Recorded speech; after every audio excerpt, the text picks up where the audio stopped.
Браќи и сестри македонци, утро во 4 саат наутро се случи многу неубава работа. Значи, ме разбуди грејалка што ми го изгоре прстот и звукот од машинерија.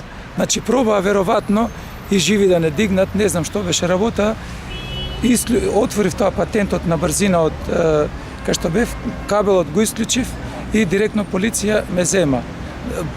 На прво место исто и Владо што беше до мене го разбудив, од кога се изгорев да стане, бевме во опасност на животот, не знаевме што ќе се деси, дали ќе се запалиме или багерот ќе продолжи или нешто друго. Значи во меѓувреме стопира, ме повика, не смев ми телефонски да се јавам, ниту некој предмет да земам, ништо ме повлекува на страна, ниту па убаво знам колку луѓе беа, како беа, значи бев од расонување, во паника, затоа што прво што се вика до мене што беше за Владо, да отворам на брзина, да излеземе, да не се дозапали нешто, кабел да го исличам и го викнав со мене и толку. После може Владо другото да го каже, пошто е правник.